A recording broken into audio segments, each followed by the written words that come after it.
أنا اسمي فؤاد إلياس ناصح خلاصشي. خلاصشي اسم العائلة بالعراق. كتب عليها بتاريخ العراق، بدلنا الاسم واسمي أصبح إيلي عمير، وهذا اسمي كروائي. الأربعينات اللي كبرت فيها في بغداد لم تكن هادئة، كانت مضطربة جدا. الفرهود كان مفترق طرق. كل يهودي سأل نفسه في تلك الأيام كوو فاديس، وين رايحين؟ حنروح على إسرائيل؟ حنروح للشيوعية في آنذاك؟ راح نبقى بالعراق؟ أظن هذا الحادث كان الحادث أهم حادث الذي اضطر اليهود أن يتركوا العراق إلى إسرائيل. كانت علاقات بين ناس وكانوا مسلمين طيبين. فمثلا في الفرهود جاءت جارتنا المسلمية خيرية الله يرحمها، اللي أسقطني حليبها لما كنت طفل صغير، وخيرية اجت عنا ودفعت علينا ودفعت على البيت ب 1941. المشكلة هي الجو الاجتماعي، السياسة الدولية، الراديو في تلك الأيام، الصحف، هاي كلها كانت ضدنا، ضد اليهود. اذبحوا اليهود، اتركوا اليهود، اليهود عملاء الاستعمار، اليهود صهاينة، فراحت علينا. ولذلك أغلبية يهود العراق، تقريبا كل يهود العراق، تركت العراق وخسرت كل شيء اللي كان عندها. يعني احنا جينا لإسرائيل هيك، لم نكن عائلة متدينة. بغداد جميلة، بغداد حلوة، الدجلة، الشط، الصيف على الدجلة، الأكل، السمك المسقوف،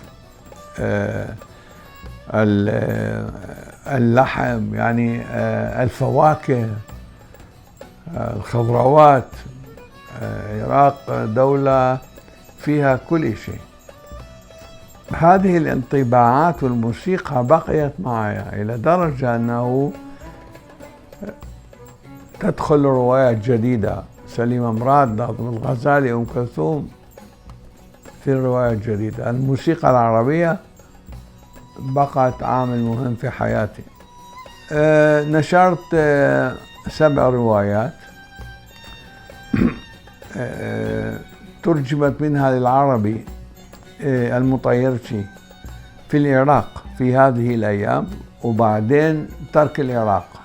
الرواية كلها، رواية كبيرة يعني،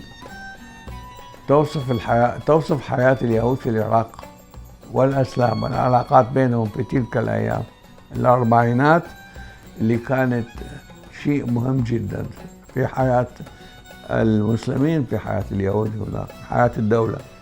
أنا لا أريد أن يقبلوني. أنا كنت هون في الشرق الأوسط قبل الإسلام.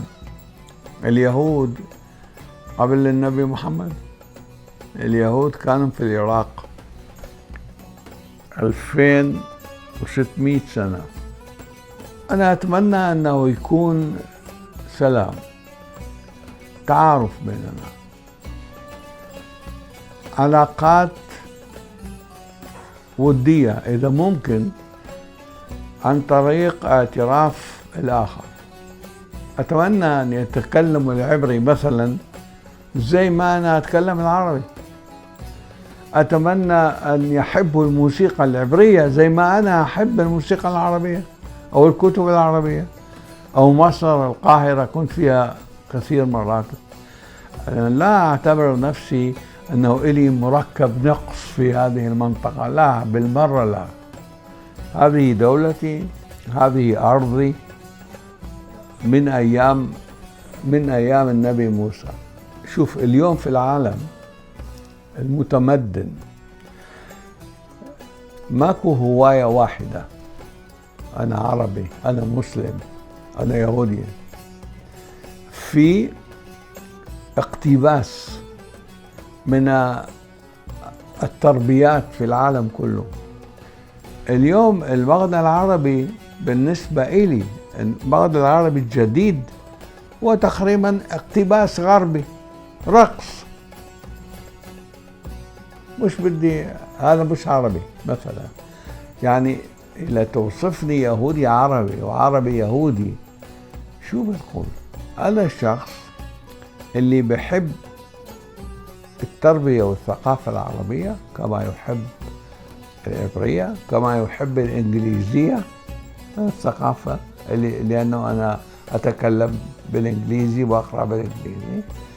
فصرنا شخصيات متعددات الهويات النفسية والتربوية، والدين لم يكن الأساس الوحيد أو أهم أساس، لا، في لغة، في تربية، في تعليم، في تكنولوجيا.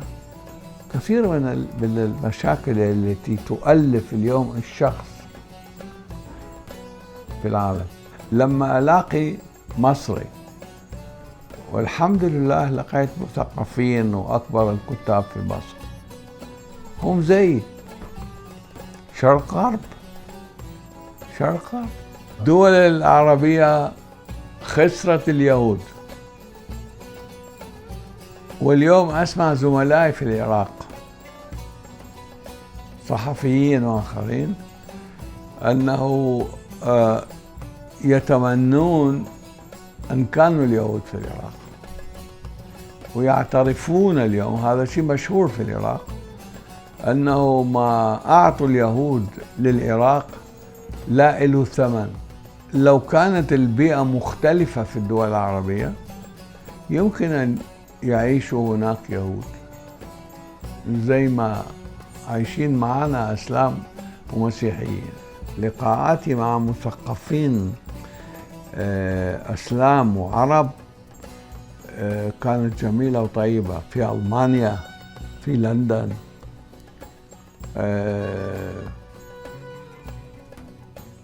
وأنا أحب هذه العلاقات وأعتز فيها، وأظن أنه لازم نوثقها أكثر، لأنه هذا الأساس اللي نقدر أن نبني عليه السلام في المستقبل إن شاء الله.